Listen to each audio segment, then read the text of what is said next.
Welcome to the deep dive.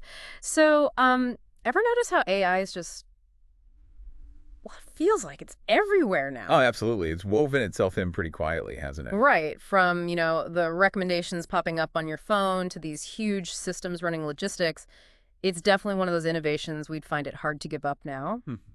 So today, we're really going to dig into this stack of sources you shared with us. It's a really fascinating mix of articles, research, expert takes, and we're going to try and unpack this whole AI phenomenon. Sounds good. Our mission basically is to pull out the key takeaways. We'll touch on, what AI actually is, the different flavors of it, and then look at the impacts on you personally, on business, on society. And the ethical side too, right? The debates. Exactly. We'll get into the ethical debates, the global picture, how it's changing different sectors. And I think getting past the headlines on AI is just so important right now. Yeah. Why's that? Well, its influence isn't just tech, is it? It's this complex web reshaping, well, pretty much everything, often in ways you don't see immediately. It's more than just what it does, it's about what it all means for us. Okay, good point. Before we dive into those impacts, maybe we should quickly frame what we mean by AI here, because, the term gets thrown around a lot. Yep, that's fair.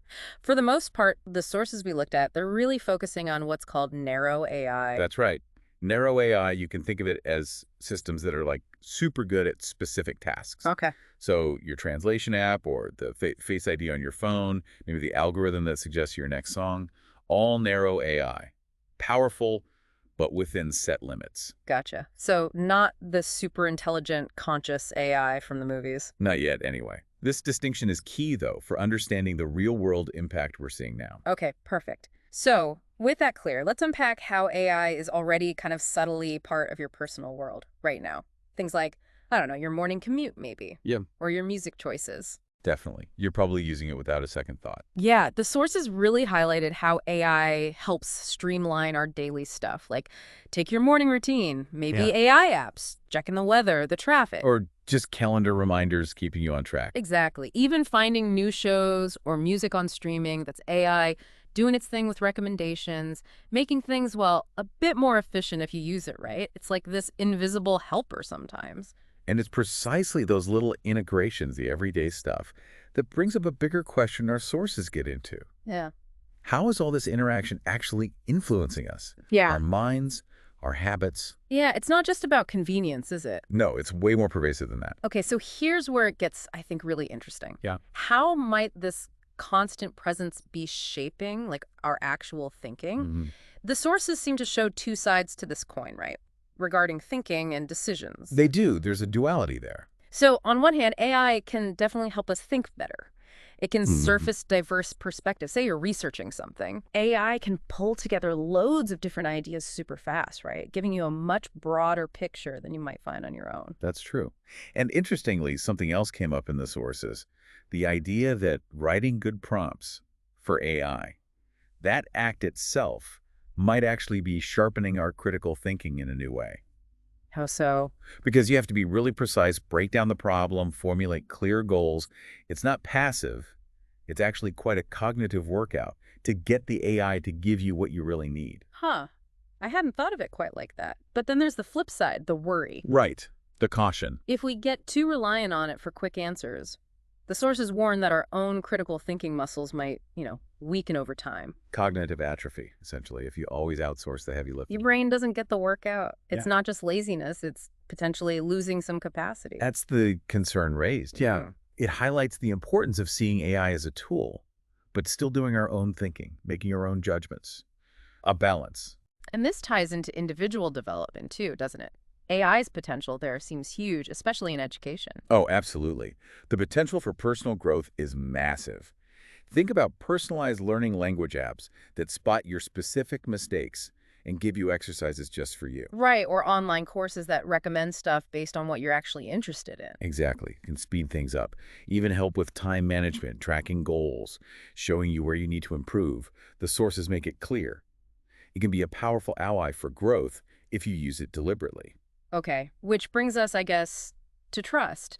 How much should we actually trust these systems? And what do the sources say about the implications of that trust? That's a huge question. We know some trust is there, right? Because AI can analyze data incredibly fast, potentially reduce human errors like fixing typos or predicting traffic jams better than we can. Sure, there's a level of trust built on its capabilities, Yeah. and it's a really significant, but in the source's full blind trust. That's misguided. Why is that?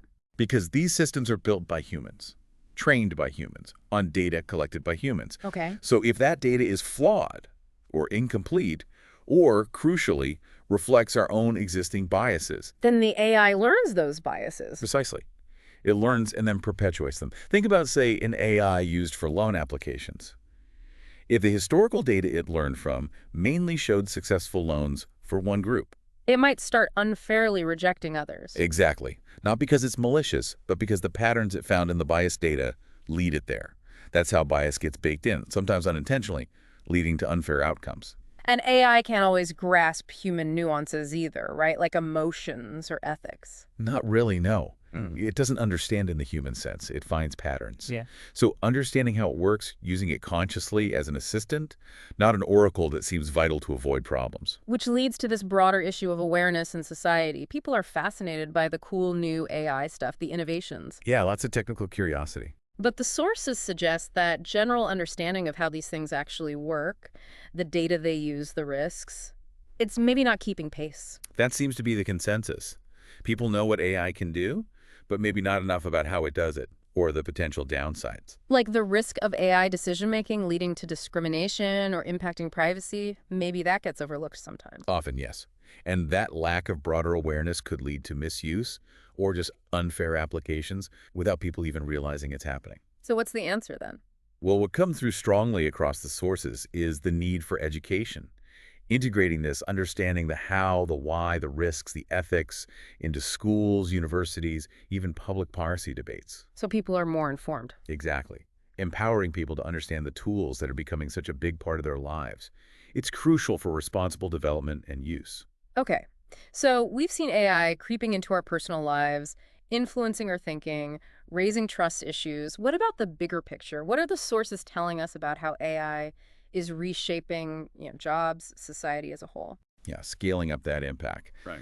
In the business world, it's definitely a mixed bag. Lots of excitement, but also real apprehension. Right. On the one hand, things get faster, more efficient. You hear about AI in factories boosting output or speding up customer service, optimization. But the worry is real too, isn't it? That jobs are at risk, particularly lower-skilled, repetitive ones. That causes anxiety. Absolutely. I think one source put it quite starkly. If your job is routine, repetitive, data-focused, AI's coming for it. It's a wake-up call for individuals and whole economies. Definitely. And the sources highlight how people are reacting differently. Some are adapting, learning new skills.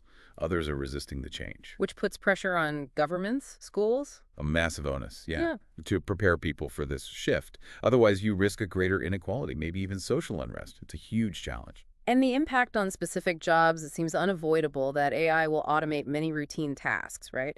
Call centers, data entry, maybe some basic accounting. That seems to be the consensus, automation of the routine.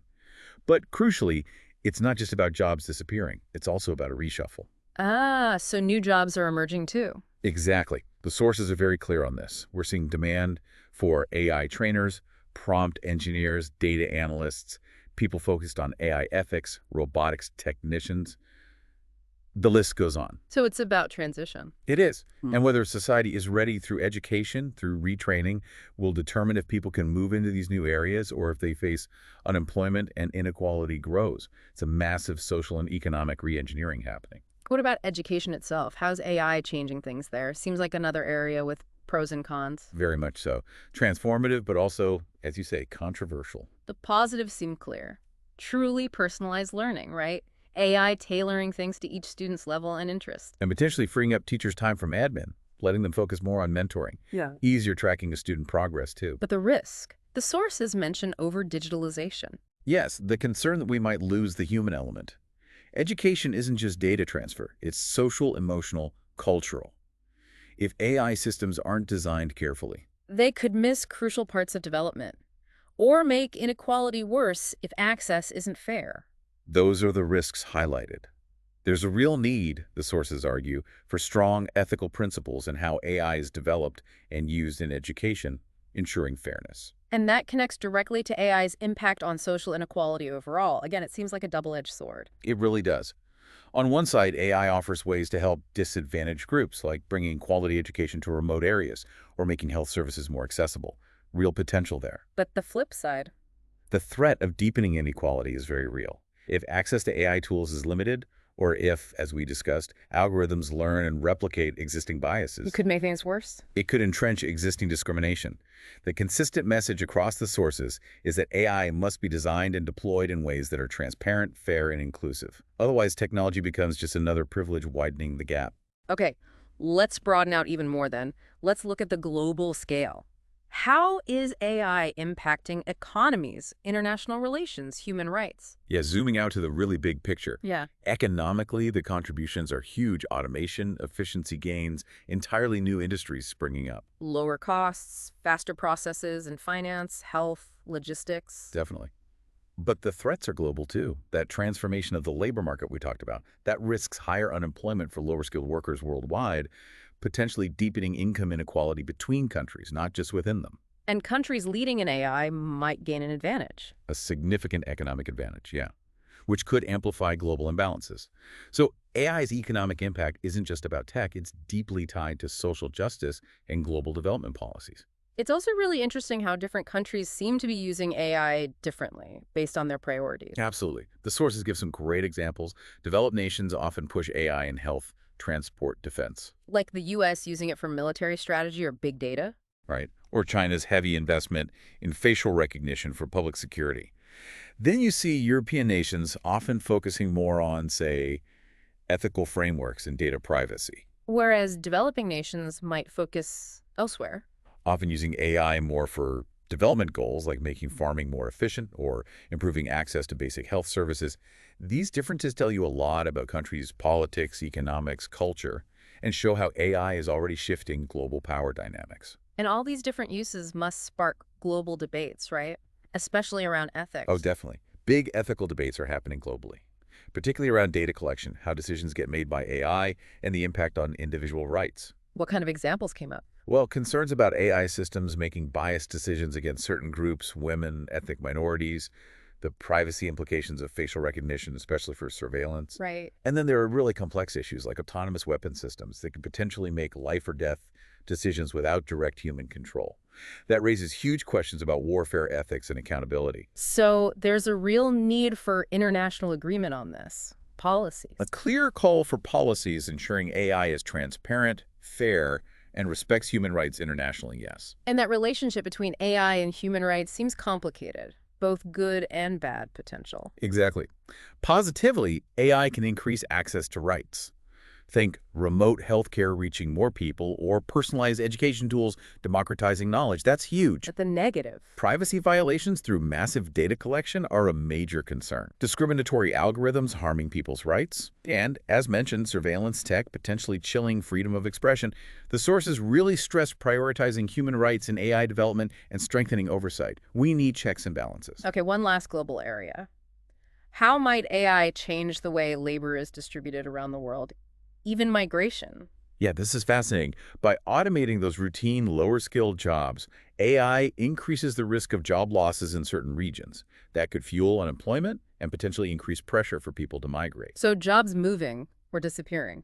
Both, potentially. For instance, if AI makes manufacturing super efficient in developed countries, maybe some production comes back home, reducing the need for labor in developing countries that previously handled it. Changing those established economic flows. Exactly. But conversely, there's a growing global demand for high-skilled AI workers, engineers, data scientists. So you might see more international movement for those experts. So AI could change who moves where and why. Precisely. It could alter the direction and the very nature of global migration, impacting economic and demographic balances between countries in really profound ways. Wow. Okay, this deep dive has really covered a lot of ground, from, the small conveniences in our daily lives right up to these huge global economic shifts and societal changes. Incredibly multi-layered, isn't it? Definitely. We've pulled out some key facts, some really interesting insights from the sources that show just how dynamic this whole AI evolution is. Indeed. We've explored how AI is, well, it's not just another tool, is it? It's more like a force that's rapidly reshaping pretty much every part of our world, our habits, our jobs, global power. So what's the final takeaway for our listeners? As these systems get even more deeply woven into our lives, perhaps the most critical skill for you, listening right now, will be developing the wisdom to know when to lean on AI's incredible power. And when it's truly essential to rely on your own unique human judgment, your intuition, and your ethical compass, that balance might be key.